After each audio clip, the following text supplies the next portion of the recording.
दोस्तों बहुत बहुत स्वागत करता हूं आप सभी का। मोदी सरकार चाहती है कि देश में लोकसभा और विधानसभा के चुनाव एक साथ हों। इसको लेकर मोदी सरकार ने एक ज्वाइंट पार्लियामेंट्री कमेटी यानी संयुक्त संसदीय समिति अर्थात जेपीसी का गठन किया है। और मोदी सरकार की इसी जेपीसी ने एक देश एक चुनाव को लेकर सहमति परामर्श बटोरनी शुरू कर दी है।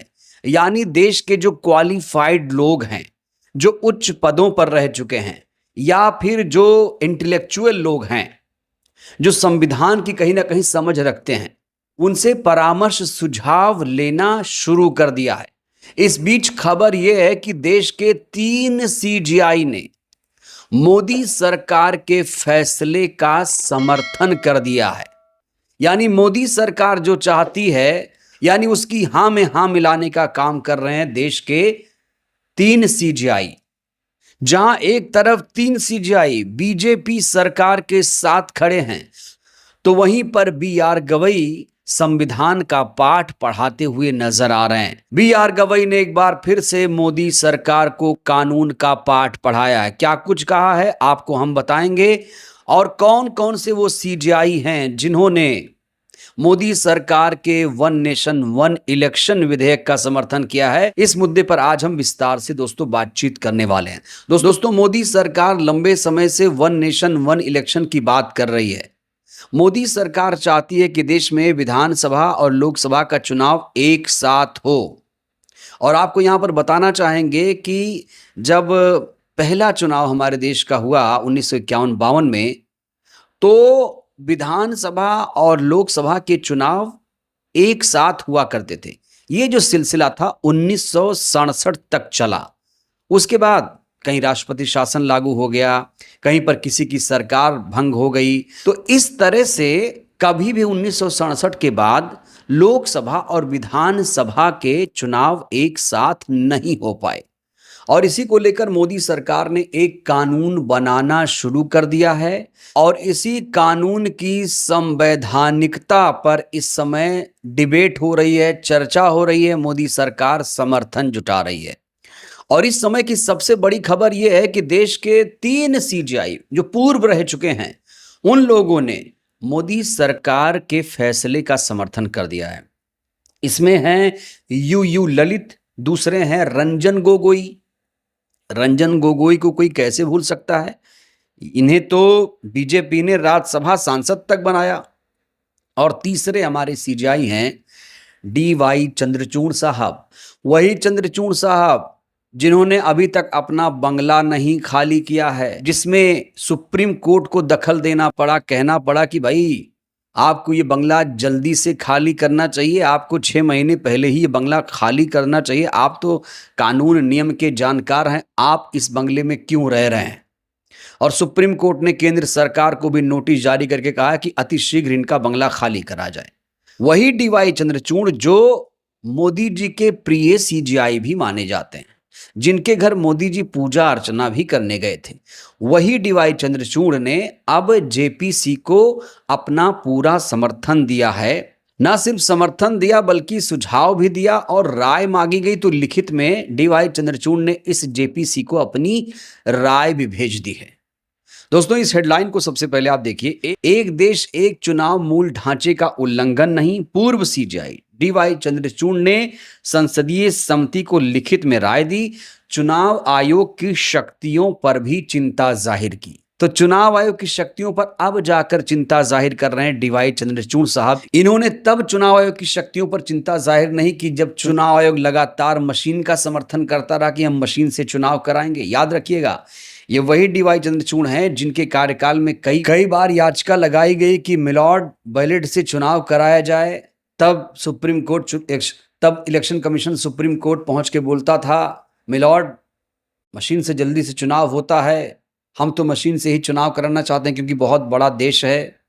तब जो दलीलें इलेक्शन कमीशन देता था तो डीवाई चंद्रचूड़ उसे मानते थे। आज वही डीवाई चंद्रचूड़ इलेक्शन कमीशन की शक्तियों पर चिंता जाहिर कर रहे हैं। साथ ही साथ इन्होंने एक बड़ा बयान दिया है। देखिए, कहा है कि अलग अलग चुनाव कराना संविधान के मूल ढांचे, संघवाद या लोकतंत्र के सिद्धांतों का हिस्सा नहीं है। चुनाव के समय को मूल संविधान की विशेषता नहीं माना जा सकता। तो ये साफ तौर से कह रहे हैं कि विधानसभा और लोकसभा का चुनाव एक साथ कराना मूल ढांचे का, संविधान के मूल ढांचे का उल्लंघन नहीं है।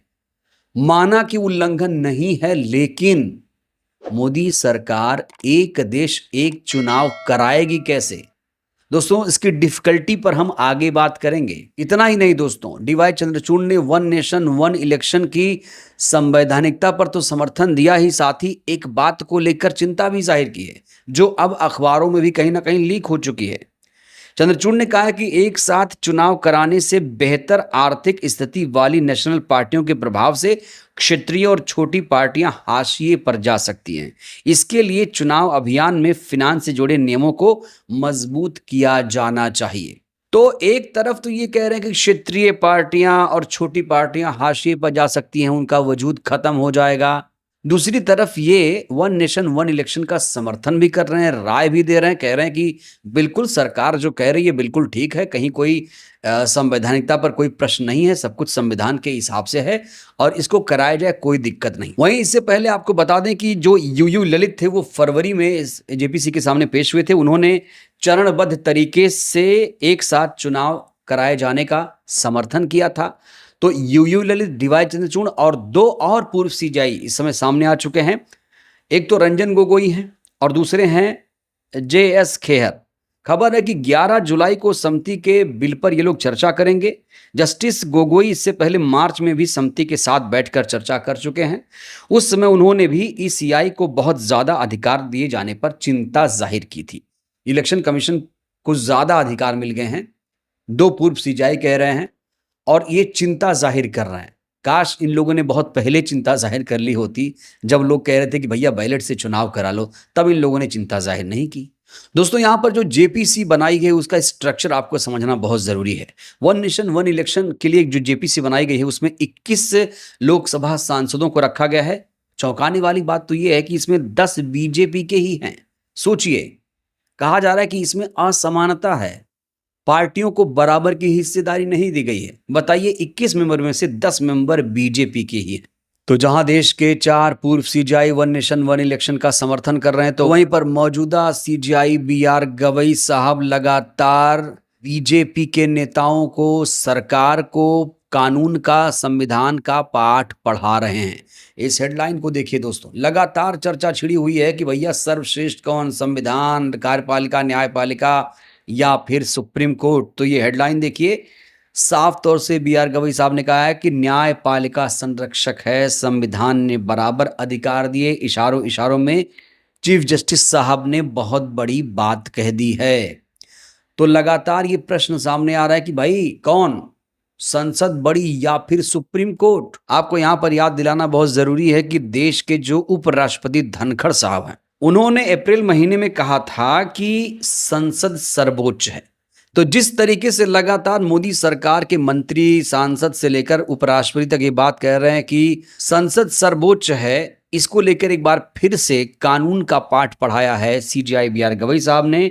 इस पर उन्होंने कहा कि लोकतंत्र में संविधान सुप्रीम है, उसने तीनों अंगों को समान अधिकार दिए हैं। चीफ जस्टिस ने अंबेडकर के हवाले से कहा कि कठिन संघर्ष के बाद प्राप्त स्वतंत्रता की रक्षा के लिए देश पर शासन करने वालों को जात पात आधारित मतभेदों से दूर रहना चाहिए, जात पात की राजनीति नहीं करनी चाहिए। इस तरह की बातें जस्टिस बीआर गवई कर रहे हैं। एक बार फिर से बता दिया, जो जिनको कन्फ्यूजन है कि भैया सुप्रीम कोर्ट बड़ा, संविधान बड़ा या संसद बड़ी, तो इसको लेकर बिल्कुल स्पष्ट हो गया है कि हमारा संविधान ही सर्वोपरि है। संसद सर्वोपरि नहीं है, क्योंकि संविधान के ही ये सब अंग हैं। संविधान नहीं होता तो संसद नहीं होती, सुप्रीम कोर्ट नहीं होती, इस तरह की सरकारें नहीं होती, किसी को वोट डालने का अधिकार नहीं होता। तो अब मोदी सरकार वन नेशन वन इलेक्शन कराने जा रही है। आपको बता दें, देश की तमाम पार्टियों ने वन नेशन वन इलेक्शन का बहिष्कार किया है।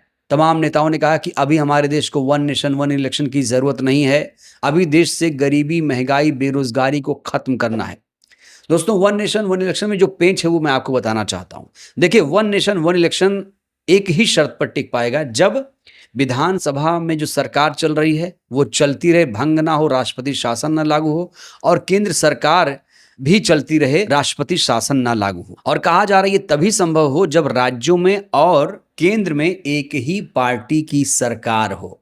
तो एक ही पार्टी की जब सरकार रहेगी तभी वन नेशन वन इलेक्शन चल सकता है। फर्ज करिए कि यूपी में किसी दूसरे पार्टी की सरकार है और केंद्र में किसी दूसरे पार्टी की सरकार है।